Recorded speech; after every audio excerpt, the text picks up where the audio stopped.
everybody, giving you a new perspective today on this video of complaining about expediting. And that being said, I'm thinking about changing my channel to complaints and expediting, because that's basically when I really feel like updating you guys, is when all I got to do is bitch about shit that irritates me.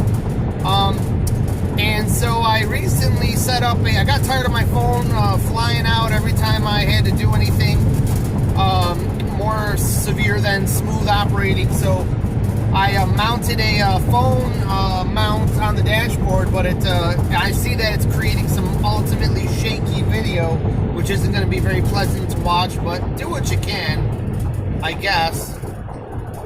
I'll try to hold it a little steady for you without having my voice crack. But my voice is cracking because the air in the van is playing with my throat. What do I mean by the air in the van? I got this freight from this stinky ass manufacturing plant. It's got that sintered metal smell, and that's what's in these crates, is some clutch housings or some shit like that. And I've got that just this awful metal factory smell in my van. It's really profuse and really irritating to me, is my first irritation.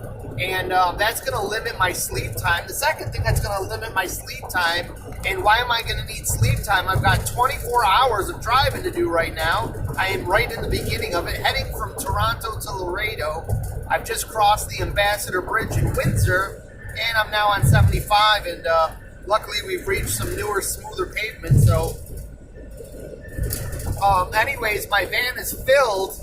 It's of course, going to Laredo. I gotta tell you, I've been lucky the last couple runs, so I knew one of these was coming. I got 3 skids, so the bed is folded up. Now they're corrugated on top, but they're reasonably flat, so my mattress is on top of the freight, so I could theoretically sleep back there. But the two things that are hindering that are the smell of all that, the unhealthy metallic factory. I mean, would you sleep in that factory? No.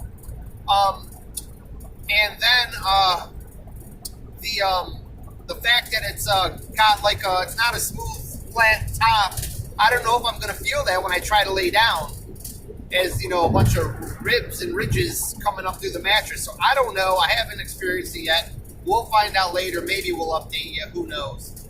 But last night I did catch 3 hours of sleep in the driver's seat here, which, since the bed is up and the printer is not sitting behind my seat, I could recline the seat back more flat, and that was a little bit better than usual. But it was freezing cold. So that being said, I'm also not looking forward to my clothing, my bedding, all picking up that weird smell and once this is unloaded. But the good news is I'll be in Laredo. The temperatures will be nice, so we'll open up the van, we'll air it out for an entire day, and we'll let the breeze flow in there. We'll throw some dryer sheets everywhere, and hopefully that'll kind of reinvigorate the normal smells of the van. So that being said, here's traffic. It's a Sunday. The good news is all my major cities I'll avoid Sunday traffic until tomorrow, when I'm probably around this time will be trying to get through Dallas, Texas. And it's only if I drive steady, if I just hammer down for 23 fucking hours here. And let me tell you why it's 23 hours now. And I'm not already 10 hours into this trip. Well, probably about 5 or 6 has been wasted so far, let me tell you. Gun sucking, never recorded. Right? Is it recording? Oh, it is recording. Okay. Sorry, my maps was covering up the time. Sorry about that. Excuse the language. And I can't edit that out, so it is what it is. Okay. Yesterday, loading this, I was pretty happy to know I had a load going from Toronto to Laredo, and pick up at 10 p.m. I was told on the phone. The email had the wrong hour on it, and then I was told 11 o'clock pickup. Okay, no big deal, but I got there since I had slept plenty fine throughout the overnight. I got there early to find out if maybe somehow they had it ready and someone could load me and I could go. No, it wasn't happening. So I decided to wait on the property until 10 o'clock. 9:30, I was in the place. The place, there's a lot to kind of absorb here. The waiting room for where the drivers go, the shipping kind of office thing, I guess on the weekdays it's probably staffed and they see you come in, but it's a very secure plan, so it's gated off. There's no way to enter, no way to go anywhere but this little room, a little waiting area with a bathroom. And there's a window to an office area where nobody was sitting because it was Saturday morning or Saturday evening now, and definitely off hours at the plant. It was very hard to get a hold of someone, but after standing in there, breathing in that plant air, but hey, those workers do that every day, so it can't be that bad, right? I finally got a hold of first guy said, I'll get you someone. He disappeared. No one ever showed up. Second guy, he went to get someone showed up. We made a phone call. No one knows what I'm talking about for my shipment, but they eventually find out and say, look, it just be back at 11 o'clock. Someone is going to be there. 11:20. Other drivers are waiting in the waiting room saying that someone left. There's a whole bunch of confusing stories now. Somebody left. They said they'd be back in 3 hours. This was an hour ago. So I'm like, what is going on? I thought I'm going to be loaded at 11. Around a few minutes later, somebody that seemed to have something to do with my shipment, ended up being the forklift driver. He shows up in his Honda, getting out with coffee for everybody, right? I noticed, by the way, when he went to put it in park, he didn't wait till the car was stopped. So I'm just like, that's just typical of people you're dealing with that aren't really, on the ball with what's going on here, getting a shipper loaded, communicating with what's going on. Anyways, getting a driver. Anyways, what ended up happening was I didn't get loaded until it was my first hour went by, and I started emailing I just was reading a book. I said, nope. First of all, I went back and someone said, hey, look, what I know now, I've got your paperwork in hand. I know your shipment. It's going to be a half hour.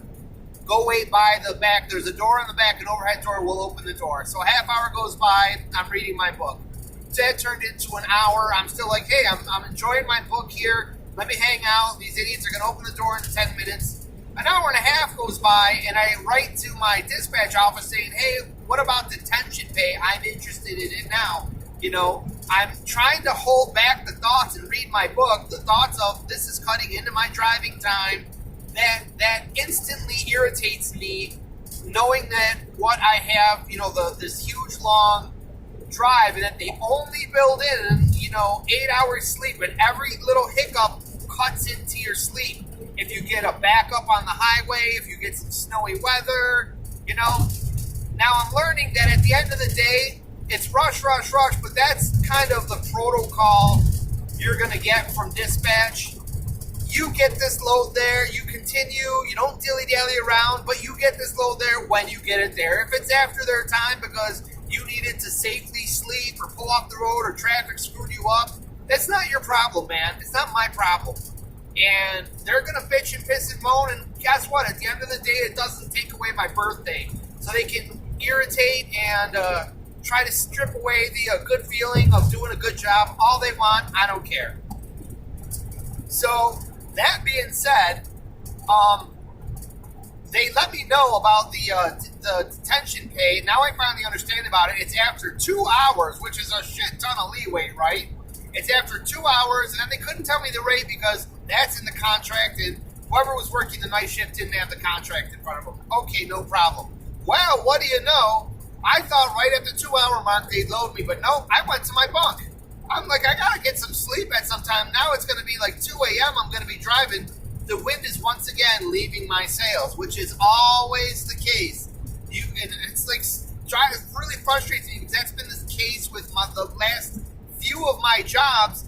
Nobody lets you complete the job until the wind is out of your sails.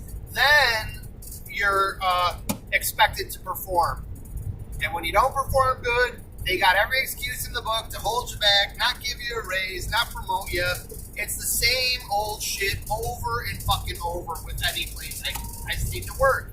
And it's deeply frustrating. It's not just frustrating as a frustration I can work through next Friday. It's deeply frustrating. Anyways, so it turns into 2:45 in the morning before someone is like, hey, beep, beep, beep, we're ready, open your doors. They try to double stack. A guy at least made an attempt to double stack the first 2 pallets so that maybe I could keep my bed down. It wasn't fitting. It could have been he had the forks tilted the wrong way. Once again, this guy who couldn't seem to figure out how to stop a car before he put it in park and the importance of doing that, couldn't operate a forklift. What do you know, right? He could, but it just, he didn't have that kind of sixth sense a lot of forklift operators have that are really good with that forklift loading and unloading. Okay, so it turns out, no problem. I throw everything to the front. He starts loading them in very haphazardly once again, but they're getting into the van, and it's not getting destroyed too bad. So, but he's like catching the lip of the plywood in the back with the edges of the crates because he's not lifting them up enough. Making everything just kind of rougher than it needs to be, pushing on my van. Luckily, I knew to set the parking brake, and so it doesn't push against the transmission and motor mounts and everything. So, yeah, and if you're watching, we ended up following. We're a little close to this Ford truck who's now pulling away. Someone ahead is now they've got their empty area. See that truck, the SUV ahead? Now they've got their empty area. They speed up a little bit. They probably, woke up from their distraction, realized they should speed up, but now everyone's trying to move over. I got my signal on, and that's usually when they put their signal on and try to move over without paying attention to what you're doing. So I'm just giving them a chance to move over. They're not moving over. I am. All right. Nice signal lane change. And they can have that lane. I'm just going to hang out here because, I'm in a rush, but I'm not in a rush. I'm not going to rush for anybody. Especially I'm not going to beat myself up in this traffic. And there's now a guy behind me in the left lane that wants to get by. I'm going to let him by. Means slowing down a lot. He doesn't want to tailgate. Look like an older couple. All I can ever do, instead of being the old me that would frustrate and bitch against anyone, old or young or anyone, I always think of my parents behind the wheel. What would I do if somebody was treating them bad? I would be very upset. You know how it goes. Road rage doesn't do anything for anybody. Not even yourself. Okay, so, although that's, frustrating, you just got to deal with it. Whatever. So, all that being said, I finally got out on the road. Now we're going to see the thing is, I'll update you guys next week. Ask me in the comments, hey, Mark, did you end up seeing your detention pay? I want to see if I really get paid for it because I have seen that a lot of times it comes down to little nitty-gritty things. They're like, they hope you forget about it and you move on. We'll see.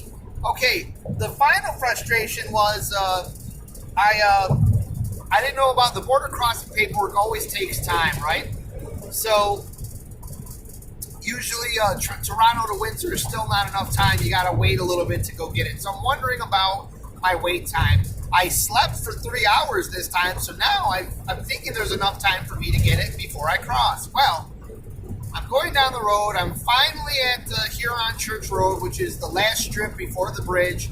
And I know a place that I pull into, this little plaza that I pull into and just kind of wait there when I need to wait there. And so now I'm knowing that I'm going to go in there, I'm thinking, okay, I'm going to wait. I'm going to get out. I'm going to stretch a little bit. I'm going to, maybe I'll read my book. Organize the van will be a good thing to do. There's a couple of good things to do. So, I'm a Taurus. I get plans in my head, and I like to stick to them. Immediately upon pulling into the place, the emails come through with the, I'm moving again. I don't get to do what I needed to do, but I do need to get through the border. So let me start printing things out. So, this thing's got a brand new paperwork I haven't dealt with before. This is an in-bond shipment, which just means you get extra paperwork because it's a special bunch of freight that should never see the U.S. soil. It's destined to cross over the U.S. and get into another country, which is Mexico. Hence why it's going to a distribution warehouse in Laredo, Texas, which is mostly what happens in the border towns of the U.S. and Texas. Okay, so I get that paperwork printed out, the bonds paperwork, and as far as I know, that's what I need to cross the border this time. So I put the printer away. The paper slips down behind an area. I can't get to it anymore. Next thing you know, I hear the email come through again. There's my normal paperwork to print out now that the printer's put away. So I got to dig the printer back out. And, I'm getting a little frustrated because I'm on 3 hours sleep, and, it's easy to get frustrated now.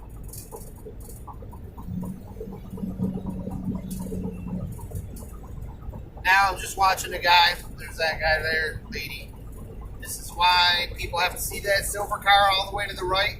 She just blasted up behind me. I'm frustrated. Thought it was me blocking the lane, and that's what happens when you get a car like this in front of you. Everybody blames you and tries to suddenly fly around. They think you're just hanging around camping in the left-hand lane.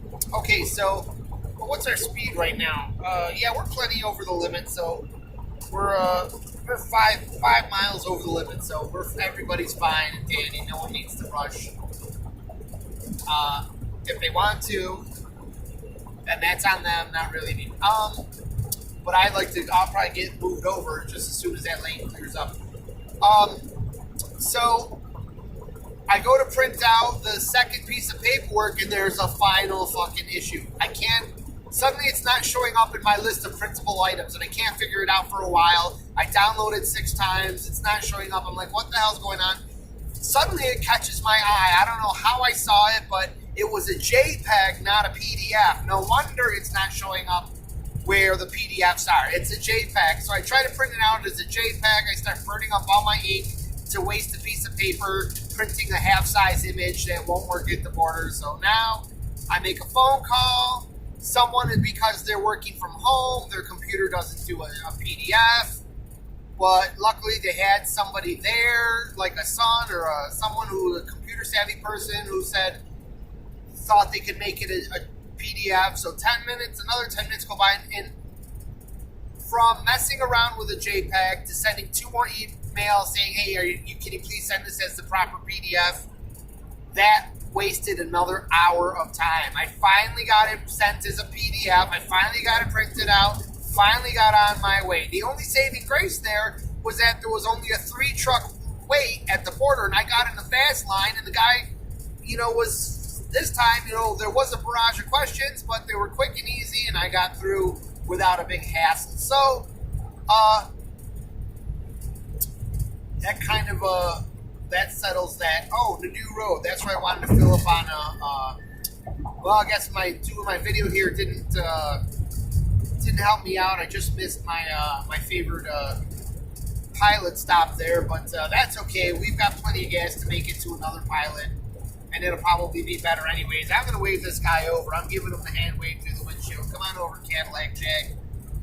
Maybe if you see, now the value to doing that is Cadillac Jack will tailgate. He'll put a little more pressure on them than I can as a professional driver in a larger truck that doesn't have the protection, the stopping distance to protect those people in that car. Cadillac Jack here, he can be a little bit more of a tailgater. Now he's kicking up a lot of dust riding that yellow line, but it is what it is. He's trying to get his light in their mirror so they'll get. Now when they get ahead of that little red truck, they can easily put on their signal. They got a nice spot there. Let's see if they'll move over, if they'll make Cadillac Jack move over. But I don't want to make this a 20-minute video. But now you guys get to see what traffic looks like. I think this is a little bit of a neater video. Today I've got the phone sideways, so it fills up the screen, and not just me sitting here behind the wheel. So I think this is cool. Aside from it being a little bit jumpy. There goes someone on the right. Look, he's going to squeeze between the red truck. I thought right then would be when blue car moves over. Now they'll be too afraid to move over. But now they get a value because this 118 wheeler is really slow, and he's really clamping that lane down. So Cadillac Jack, he's probably going to fly over. You'll probably give him a chance to move over. His patience has run out. He's probably going to go right down. Watch, I'll move over, and then he'll move over. He probably didn't want to swing all the way to the right lane to pass that white SUV, so he's going to hang out until old folks get past this guy. All right, see, now no one can see him move over like that. They all think it's me hogging the lane. Now I got to go an insane speed. For some reason, Cadillac Jag didn't pass. He just wanted to continue tailgating. Nothing makes much sense the way people drive. I'm going to get up, get over behind Toyota Tanya here, and then everybody can pass. All right, so I gotta set cruise control here so that I know what speed I'm staying at. Alrighty, set it legal. But see, now it's irritating because someone on that Cadillac that didn't pass the car, now she's just hanging out on my quarter panel, and she's gonna end up with me putting on my signal, getting in front of her. Because Toyota will slow down, then I'm just gonna be sitting there, kind of stuck in little boxes of traffic. And look, way up ahead, nice and clear. If I can get way up there, I'm in a nice, clear area. That's the safest place for me to drive. So I got through that paperwork issue, got through the border. Now it's a 23-hour dash to get to Laredo.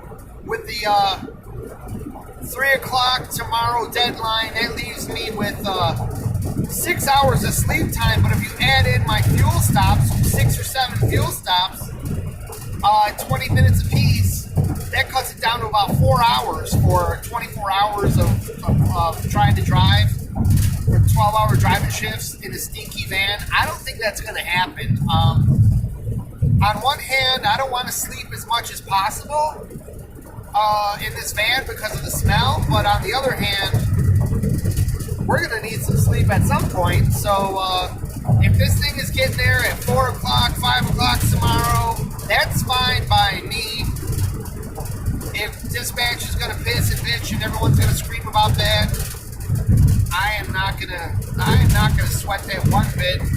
I was not the one that helped me up at the shippers. I was not the one that helped me up with paperwork nuances. So that being said, get ready to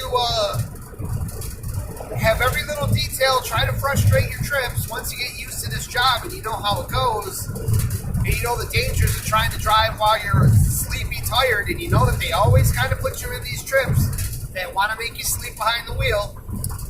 Once you know that,